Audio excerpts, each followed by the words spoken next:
Assalamu alaikum dear students. In this video we are going to discuss the topic of acceleration. This video is specifically made for those students who missed our online class and who have doubts in their mind about acceleration.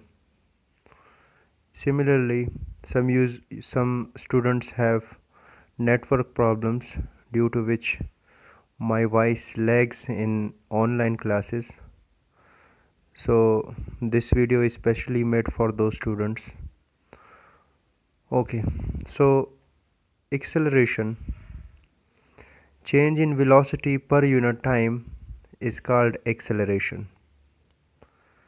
In daily life, you usually speed up your cars and speed down your cars, or you can say that sometimes you increase the speed of your car or decrease the speed of your cars. You also used to change the direction of your car.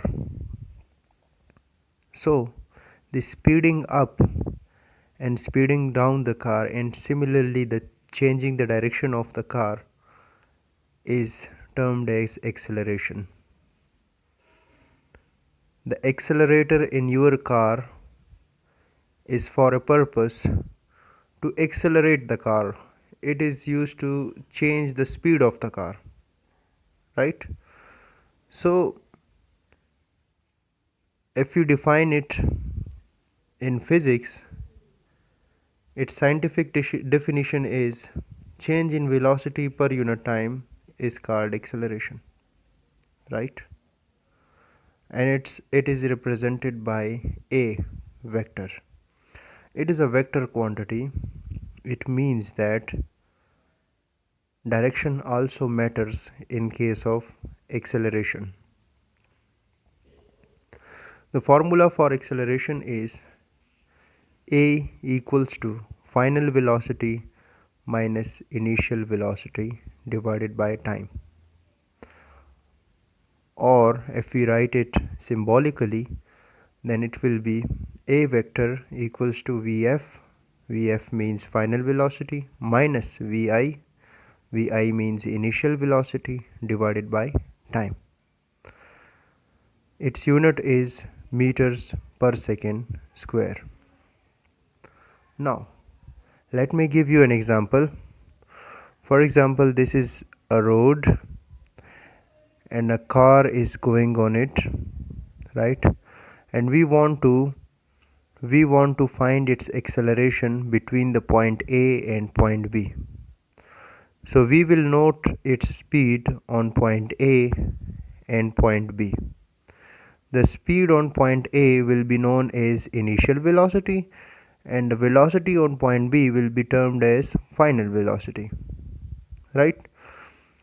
So at the moment the car had a speed of 5 meters per second at point A, and at point B it was increased to the speed its speed was increased to the magnitude of 15 meters per second, and the time taken by this car to reach from point A to point B was 2 seconds.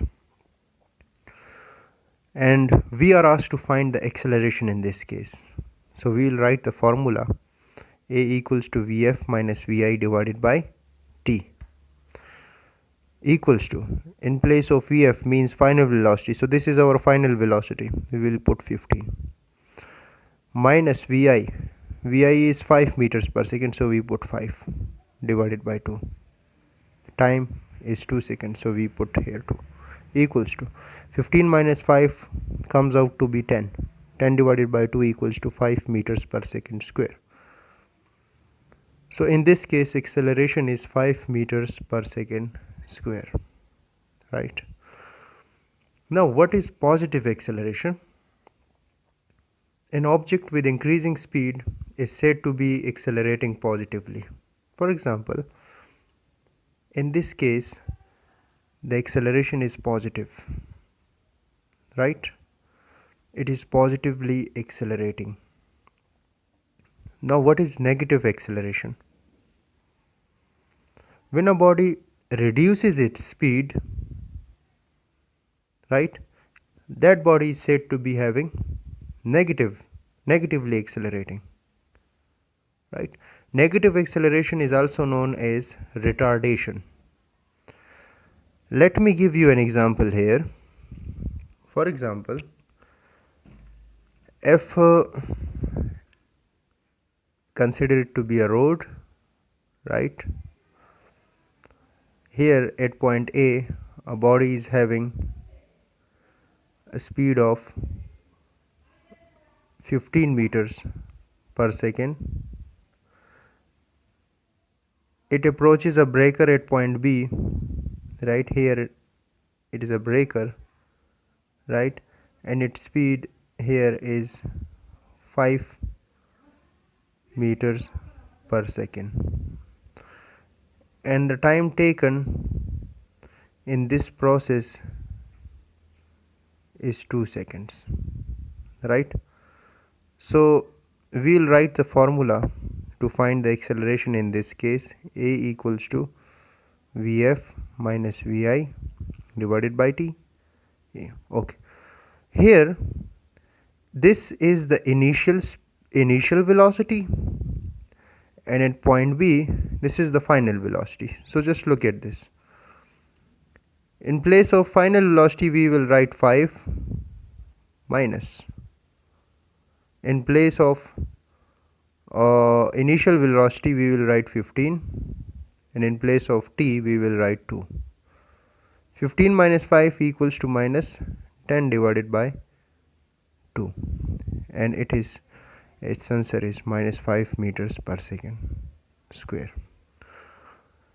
If you see here, the minus sign indicates negative acceleration. It means that the body has reduced its speed.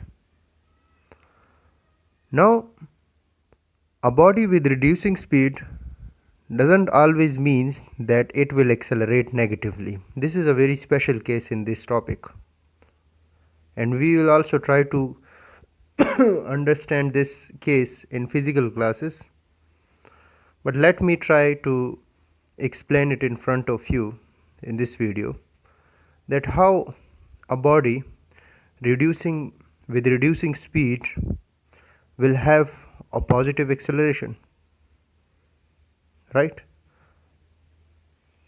Consider this. This is positive x-axis, this is negative x-axis, right. A body is reducing its speed, right, and similarly with reducing speed it is approaching towards the negative x-axis, right. It is reducing its speed, but also it is approaching in the negative x direction. So here, even with reducing speed, its acceleration is positive due to direction, right. So direction also matters in the case of acceleration, right. Here let me give you another example. If a body is moving in a circle with constant speed of 5 meters per second, right, its speed is not changing, but still its direction is changing. So we will say that even the speed is not changing but direction is changing, so we will say that this body is accelerating, right. For acceleration, if the direction changes or even if the speed changes, we will say that the body is accelerating. Change in any one of these two quantities is necessary, right. So I hope you have understood. Thank you for watching the video.